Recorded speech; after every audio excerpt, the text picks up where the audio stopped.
Welcome to Comics on a Pyre, a channel to have a meaningful conversation over movies, life, books, and shows, and maybe just a spot to spend time BSing over comics. If you like your entertainment with a bit of substance, then you, my vagabond friend, have come to the right tavern. Tether your horse by the post and come right on in and warm yourself by the fire. Tap that subscribe button, and for the next few minutes, my fellow George Carlin reprobate, lend me your ear.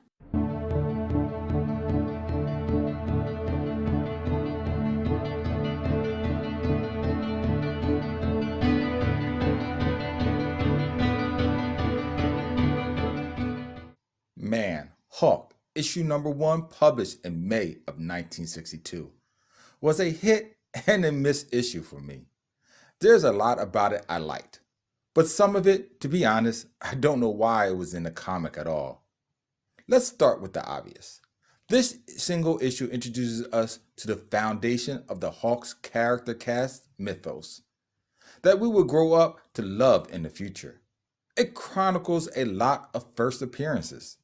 So let's go down the list here.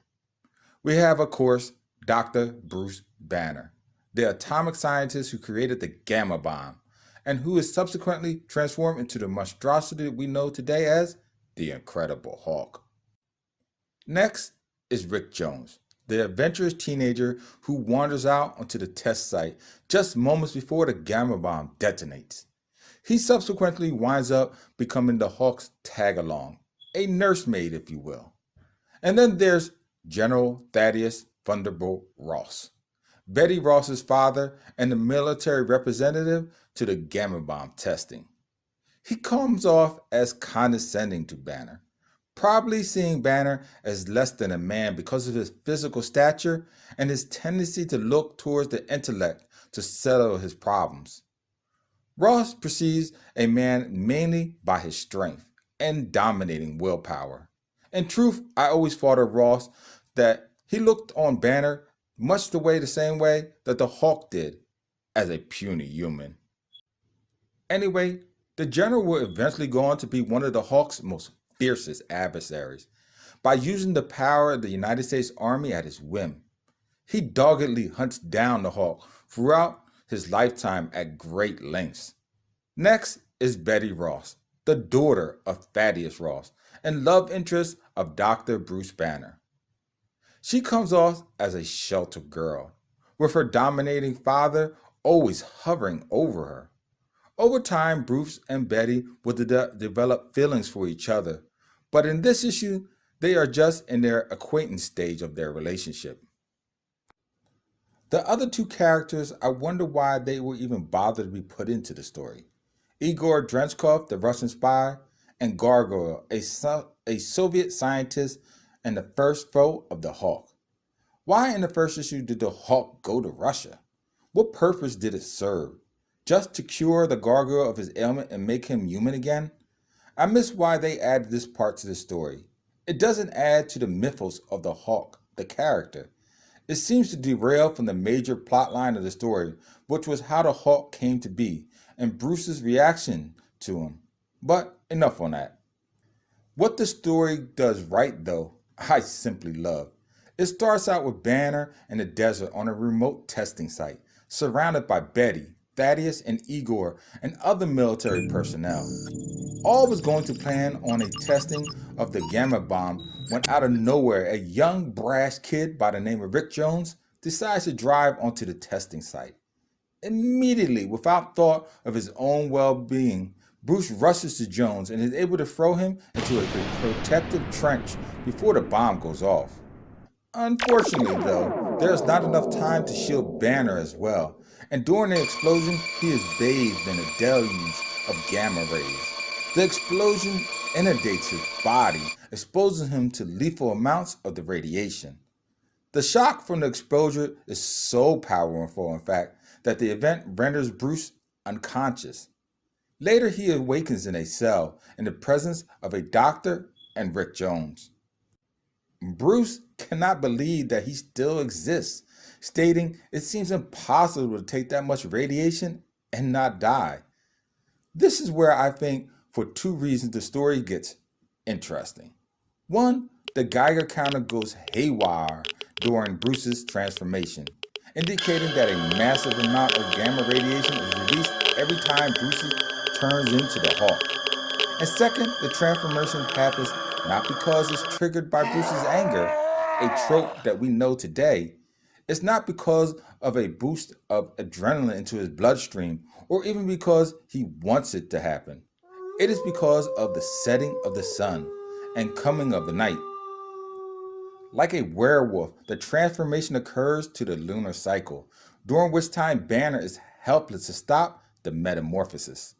A few more key things I noted was that the Hulk's body is far from that of the comics today. He is not muscle bound and ripped, but more haggard.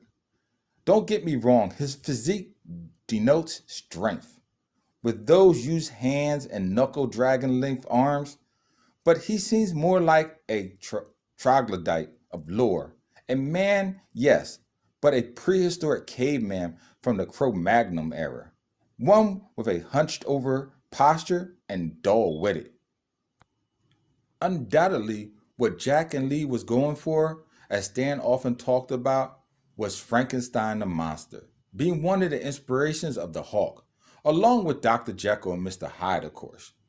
You can just look at the Hulk's head to see Frankenstein, as it is blocky and gaunt, not fleshly and round.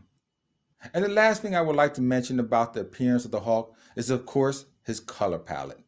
He is not green like we think of him today, but more of a teal or cerulean. If you know anything about the intended origin of the Hulk, you would know that Stan intended the Hulk to be gray at first.